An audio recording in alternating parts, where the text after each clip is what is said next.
السلام عليكم ورحمة الله وبركاته. من عنوان الفيديو والحلقة جامدة، في مفاجآت جديدة في فيلم البولديزر وفيلم نمبر 1 لمحمد رمضان، وفيه فعلا كوارث، وتقدر تقول على محمد رمضان ده هو أكتر واحد محظوظ في الدنيا. يا ريت قبل ما نبدأ الفيديو مع بعض تدعمنا باللايك وكمان بالشير وكمان تدعمنا بالسبسكرايب لو انت أول مرة شفت على القناة. هقول لكم دلوقتي ليه، وانا قلت في اول بدايه الفيديو ليه انا قلت محمد رمضان ده اكتر واحد محظوظ في الدنيا. محمد رمضان جه سنه 2022 وقرر فعلا انه يعمل فيلم عن رياضه MMA. الرياضه دايما اللي مختلطه، اللي هما بيضربوا، يخش اتنين بيضربوا في قفص وبيحصلوا فيه صراع لحد ما ينتهي بالضربه القاضيه. كان هو مقرر الفيلم ده كان ينزل 2023، بسبب انشغال محمد رمضان بعض الاعمال وكان بعض الضغوطات اللي حصلت الفيلم ده تحسه اتمسح. وكان مقرر الفيلم ده كان هيبقى من اخراج المخرج ياسر سامي. ومحمد رمضان عمل الكلام ده كله بعد قصة المشوار، كان عايز تحس انه كان عايز يغطي على خيبة الامل اللي حصل في المشوار. بعد الاعلان ده محمد رمضان ما بقاش نسمع عنه خبر عن الفيلم ده خالص، والاخبار عنه انتهت خالص، لحد ما ظهر المؤلف احمد عادل اللي كان مؤلف اسف منتصف العمر لرجب حجاج وكريم فهمي لو فاكرين في المسلسل ده. الراجل ده الناس اتهموه ان هو سرق السيناريو اصلا الفيلم، وكمان هو انسحب من العمل ده خالص. فكل الاخبار قالت ان العمل ده لا مش هيتم خالص، والكفه هتروح لاحمد العوضي. هو احق بالفيلم ده ومحتاج الدفعه دي على فكره، يعتبر كان الف كف السابق لو فاكرين الكلمه دي. ولكن خلال اليومين اللي فاتوا دول الكلام اتغير. كان محمد رمضان على فكره كانت خطته قبل ما يقدم جعفر عمده 2 كان هيناوي يعمل فيلم اسمه استاذ واسمه. الشخصين المختلفين، واحد عالم واحد لاعب كوره. الكلام اتغير ومحمد رمضان عاوز يرجع تاني لنمبر 1. طيب هو قرر ان هو يغير حتى المخرج ميسر سامي، استبدلوا بالمخرج محمد دياب. على فكره محمد رمضان نفسه طول الوقت انه يشتغل مع المخرج محمد دياب. على فكره كان مسلسل على فكره صايع، كان هو اصلا راح لمحمد رمضان، ولكن مش هيقدر يختلف الاراء، هو راح لعمرو. كمان الرفض ده ما كانش على فكره بموافقه محمد رمضان. الرفض ده جه من اصلا من يوسف الثاني، ان هو حابب ان هو يبقى مع محمد رمضان ويخلي مخرج تاني هو اللي يقدم له فيلم نمبر 1. نيجي لنص القصه التاني، احمد العوضي. هناك قلنا اكتر واحد محظوظ، هنا تقدر تقول اكتر واحد منحوس. الراجل بعد شخصيه الخديوي اللي عباره الناس كلها حفظتها وكل حاجه، طارق العريان حب ان هو يعمل له فيلم وسماه البونديزر من قصه واخراج طارق العريان. تمام. والراجل سمعنا كمان انه هيشترك مع روبرتو دينيرو، هيبقى تمثل الفيلم ده، وكمان هيجي ابطال عالم جدا هينافسوا احمد العوضي في رياضه MMA. وهنسمع، واحنا عارفين احمد العوضي راجل بيضرب كيك بوكس وجسمه جميل، وراجل فعلا رياضي يعتبر محترم جدا على فكره في مجال الرياضه. على فكره بيلعب بوكس ويلعب كيك بوكس وحاجات، تخيلوا انتوا جسمه حتى الان كويس جدا على فكره. تيجي بقى الصدمة السوداء بسبب فيلم ولاد رزق 3 اللي المفروض يتعمل اصلا في شهر اكتوبر الجاي، ان الفيلم ده يغطي على تحس على فيلم البولديزر، ولا اكنه ان هو كان يتم اعلان عنه ولا اي حاجة. حتى احمد العوضي ممكن تحس في اللحظة دي انه اصلا الراجل اللي تحس انه مش عارف راسه من رجليه، الفيلم ده هيتعمل ولا مش هيتعمل. وكمان في كمان ولاد رزق والشايب والدنيا مغوصة عن طارق العريان.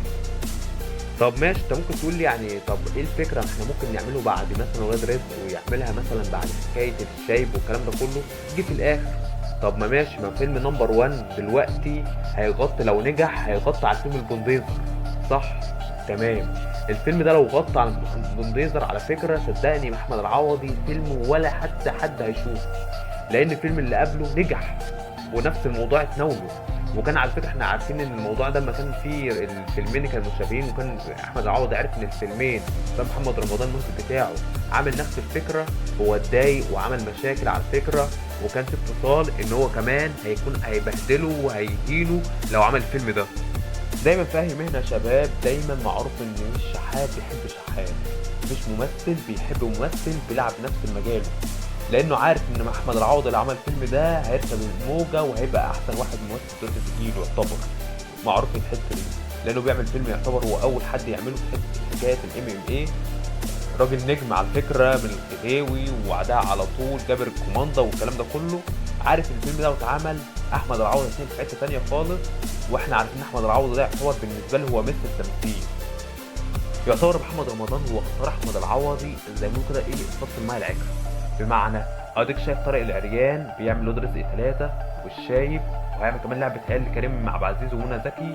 يعني الراجل بيهتم بايه؟ بمصلحته الشخصيه، ومش مهتم حتى ان هو ايه يطورك او يعمل لك فيلم ويعمل لك بروباجندا ويشارك في الوقت ده. طبعا شباب اي ما احمد العوضي حتى الان ما عملش ولا فيلم. تخيلوا كده ممثل كبير وبيعمل جبر الكوماندا ويعمل مش عارفه الخديوي وكل حاجه، بس ما عملش فيلم. الناس محتاجه افلام. بس حظه السيء انه هو رايح لمنتج او مخرج معنى اصح عنده اعمال تانية جاهزة وناجحة، زي ولاد رزق 3. ما هو كده كده ناجح لوحده.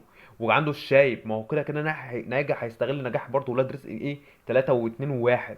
وعنده كمان لعبة عيال مع 2 نجوم كبار جدا، مش محتاجين اي نجاح او اي حد يعملهم حتى سبونسر حتى. طب العوضي اللي جيت فكرت فيها، لا، لسه اول واحد يعمل نجم جديد او فيلم جديد، فممكن او لا. فالراجل تحس برضو ان هو في خطر، خايف انه يصرف وفي الصرف ده بتاعه او الايرادات ما تجيبش حق اللي هو دفعه. عشان كده بقول لكم هو احمد العوضي اكتر واحد مظلوم في الحكايه دي. انا لو محمد العوضي او انت من رايي عموما ان هو ياخد الورق جاهز، ياخد الورق ويروح لمخرج تاني ويعمل لي الفيلم البولديزر. اعمله برؤيتك انت، مخرج يكون حتى كبير بس يكون كبير. الفيلم فعلا محتاج مخرج كبير جدا انه يقدم الدور ده، فهو يختار عمل كويس او مخرج كويس وهو يقدر ينجحه. تمام. دي الحاله الوحيده اللي تقدر تنجح احمد العوضي، ما يستناش طارق العريان، لان الحاله دي احمد العوضي اتاخر قوي كتير قوي. اكتبوا في التعليقات لو انتوا عجبكم الاقتراح ده ان هو يروح لمخرج تاني غير طارق العريان وهو اللي يعمل له الفيلم. اكتبوا التعليقات ده وانا هقرا كل التعليقات على فكره.